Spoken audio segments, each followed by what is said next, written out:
वज़ीर आज़म से यही दरख्वास्त है कि भाई गरीब आवाम तो कम से कम कोई रिलीफ तो दिया जाए। वोट हमने गलती की थी, इमरान खान को दिया था खान। और दूसरा मेरी आवाम से भी अपील है कि ये बैठे जो घरों में बैठे हुए हैं ये ऐसे मसले हल नहीं होंगे, इनको सड़कों में निकलना पड़ेगा, एहतजाज करना पड़ेगा। सिर्फ तब्दीली महंगाई में ही नज़र आती है। अब तब्दीली का अल्लाह से ही उम्मीद है कि तब्दीली अल्लाह ही कर सकता है। इसका मनमानी कर रहा है ये डेयरी फार्मर्स वाले जो है ब्लैकमेल कर रहे हैं गवर्नमेंट को। उस पर ये कहेंगे अब दूध पीना छोड़ देंगे हम और पानी वाला दूध पियेंगे, ये होगा। तो अब यहाँ लोगों का वो हाल है कि लोग भीख मांग रहे हैं। अच्छा भले लोग जो मिडिल क्लास लोग थे वो भीख मांग रहे हैं। अस्सलाम वालेकुम। ज़मीन न्यूज़ पे आप देख रहे हैं प्रोग्राम अवाम की बात। मैं हूं आपकी मेज़बान दुरे शहवार। जब हम बात करेंगे अवाम की तो हमारा फ़र्ज़ है कि हम उन तमाम मसाइल पे बात करें जो अभी हाल ही में अवाम फेस कर रहे हैं। जैसे कि अभी रियासत मदीना का दावा करने वाली हुकूमत ने जो पेट्रोल की सूरत में एक बम गिराया अवाम के ऊपर, इस पे हम बात करेंगे बिकॉज ये शिकायत हमें अवाम की तरफ से मौसूल नहीं है कि इस पर हमें ज़्यादा से ज़्यादा जो है इस पे बात करनी चाहिए कि पेट्रोल की सूरत में जो बम गिराया गया है 160 रुपये फ़ी लीटर जो पेट्रोल की कीमतें बढ़ गई हैं, क्या इससे महंगाई नहीं होगी? रियासत मदीना का दावा करने वाली जो हुकूमत है, हम आवाम से बात करेंगे कि उनका ये दावा किस हद तक दुरुस्त निकला। सो व्यूअर्स, इंतजार के इस बात का प्रोग्राम स्टार्ट करते हैं। में जो रियासत मदीना ने कल बम गिराया आवाम के ऊपर, क्या कहेंगे इस पे आप? यही कह सकते हैं कि जितना हो सके उसको कंट्रोल किया जाए, क्योंकि गरीब आवाम है। इसी तरह अगर पेट्रोल के प्राइस बढ़ते गए तो महंगाई आगे बहुत है और मज़ीद बढ़ती जाएगी। पेट्रोल की कीमत अभी बढ़ रही है आहिस्ता आहिस्ता। जितनी भी ये यूटिलिटी है, जो घरेलू चीज़ें जो इस्तेमाल करते हैं, उनकी भी जो है वो कीमतें जो वो बढ़ रही हैं। तो सारा जो इम्पैक्ट है वो यूटिलिटी पे आता है, जो कि रेगुलर रोज़ाना जो हम चीज़ें जो है वो इस्तेमाल करते हैं खाने पीने की। तो वज़ीर आज़म से यही दरख्वास्त है कि भाई गरीब आवाम तो कम से कम कोई रिलीफ तो दिया जाए। अभी बताइए, जो पेट्रोल की सूरत में कल रियासत मदीना का दावा करने वाली हुकूमत ने बम गिराया है, इस पे क्या कहेंगे आप? उनका तो जब दिल करता है बम फेंक देते हैं। अभी कितने रुपए बढ़ा है? मेरे ख्याल से 12 रुपये कुछ बढ़ा है। 12 रुपये बढ़ा है, मेरे ख्याल से 160 रुपये पे पेट्रोल पहुँच गया है। कुछ बोल नहीं सकते, क्या करें।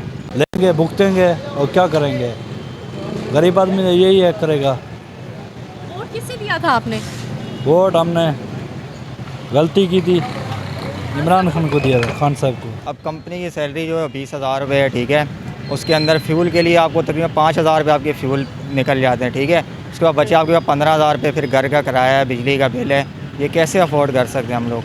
इनको सोचना चाहिए। और दूसरा मेरी आवाम से भी अपील है कि ये बैठे जो घरों में बैठे हुए हैं ये ऐसे मसले हल नहीं होंगे, इनको सड़कों में निकलना पड़ेगा, एहतजाज करना पड़ेगा, तभी इनको थोड़ा सुकून मिलेगा, तभी हमारे मसले। मदीना कहने से रियासत मदीना नहीं बन जाती।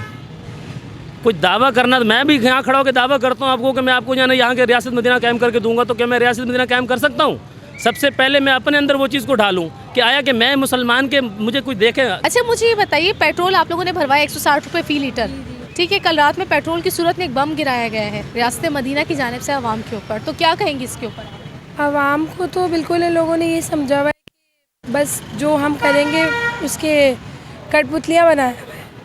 तो मेरा थोड़ा सा गला भी ख़राब है। तो इमरान खान ने ये कहा कि तब्दीली आ जाएगी, तब्दीली आ जाएगी। तब्दीली नाम की तो कोई चीज़ नहीं दिख रही सिवाय महंगाई के। सिर्फ तब्दीली महंगाई में ही नज़र आती है। अब तब्दीली का अल्लाह से ही उम्मीद है कि तब्दीली अल्लाह ही कर सकता है, उनसे तो कोई उम्मीद है नहीं। आपको पता है दूध के रेट भी बढ़ गए, तो इस पर क्या कहेंगे आप? 25 फरवरी से बढ़ा रहे हैं, 170 रुपये फ़ी लीटर होगा। अब यही कह सकते हैं कि खाने पीने से भी गए बाहर, तो जॉब्स वगैरह तो मिल नहीं रही हैं। पेट्रोल तो ख़त्म कर ही दिया है। अब खाना पीना वो था, वो इंसान घर में रह के कर सकता था, अब वो भी नहीं कर रहा। ये नाजायज़ हो रहा है। गवर्नमेंट इसके ऊपर एक्शन नहीं ले रही, जिसका मनमानी कर रहा है। ये डेयरी फार्मर्स वाले जो है ब्लैकमेल कर रहे हैं गवर्नमेंट को। असल में हो यही रहा है कि इसकी कॉस्ट अचानक से इतनी बढ़ाना ये जुल्म है।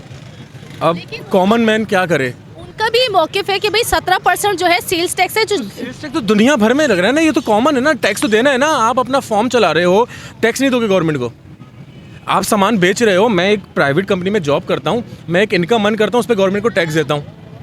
अब वो अपना दुकान खोलता है, डेयरी फार्म वाले ने दुकान खोली है, इसने ना रजिस्ट्रेशन करवाई है ना टैक्स दिया है, गवर्नमेंट कैसे चलेगी? मुल्क कैसे चलेगा? फिर तो महंगाई इसी तरह बढ़ेगी। पूरी दुनिया के अंदर टैक्स होता है, पूरी दुनिया के अंदर होता है। सिर्फ पाकिस्तान वाहिद कंट्री जिसके अंदर एहतजाज कर रहे हैं, गलत कर रहे हैं ना। टैक्स तो बनता है, टैक्स तो गवर्नमेंट का हक है। उस पर ये कहेंगे अब दूध पीना छोड़ देंगे हम और पानी वाला दूध पियेंगे, ये होगा। प्लस जो हमारी इनकम है वो तो वहीं खड़ी हुई है, वो बढ़ नहीं रही है। जो भी टैक्सेस हम दे रहे हैं सैलरी के अंदर वो हमें दिख नहीं रहा है, हमारी रिटर्न नहीं आ रहा है। जो बाहर जो सैलरीज वाले हैं उनको टैक्स पे करते हैं उनको बाकायदा रिफंड मिलता है, उसका एक फैसिलिटीज़ मिलती है गवर्नमेंट की तरफ से, वो हमें कहाँ मिल रही है बताएं।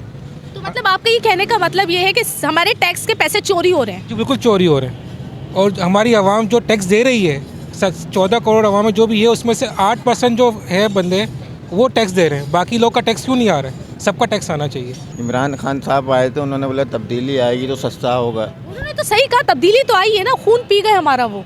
तो अब यहाँ लोगों का वो हाल है कि लोग भीख मांग रहे हैं, अच्छा भले लोग जो मिडिल क्लास लोग थे वो भीख मांग रहे हैं। लोगों के पास खाने को नहीं है, घर में भूखे मर रहे हैं। यहाँ के लोग बहुत परेशान हैं। ये दूध वाले हो गए ये सब, जहाँ पे आके अपना कारोबार को डबल कर दिया इन्होंने, और जो यहाँ के जो मुकामी हैं वो परेशान हैं बेचारे। अच्छी जॉबें यहाँ पे नहीं है, गरीब यहाँ पे रुल रहा है। बस उनके लिए अभी कुछ ही नहीं है, गवर्नमेंट को पीछे हटना चाहिए। इन्होंने जो वायदे किए वो अपने वादों पे यूटर्न ही है उनके, बस यूटर्न ही लेते जा रहे हैं, यूटर्न है, यही कह सकते हैं और तो कुछ नहीं है। नाज़रीन इकराम, कल रात हुकूमत वक्त की जानिब से जो पेट्रोल के नर्ख बढ़ाए गए, इस पर आप लोगों ने हमें शिकायत की कि इस पर हम प्रोग्राम बनाएं।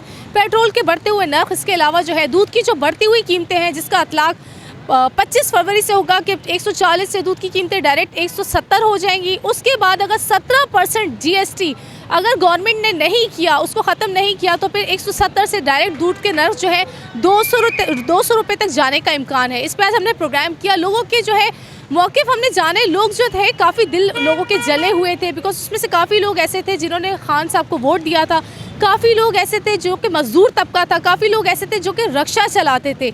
उन लोगों के मौक़िफ़ हमने जाने कि किस तरह से उनकी ज़िंदगी का गुजर बसर कितना मुश्किल हो रहा है इस रियासत मदीना में। व्यूअर्स, प्रोग्राम के हवाले से हमें अपनी राय से ज़रूर आगाह कीजिएगा और ये भी बताइएगा प्रोग्राम को हम मज़ीद कैसे बेहतर बना सकते हैं। प्रोग्राम करने का मकसद आपके मसाइल को ना सिर्फ उजागर करना बल्कि हुकूमत वक्त तक आप लोगों की बात पहुँचाना भी था। प्रोग्राम के हवाले से हमें अपनी राय से ज़रूर आगाह कीजिएगा। अगर प्रोग्राम करते हुए किसी किस्म की कोई गलती, कोई कोताही सरजद हो गई हो तो मैं तहे दिल से माफ़ी चाहती हूँ। दुनिया शहवार को दीजिए इजाज़त, बहुत ख्याल रखिए।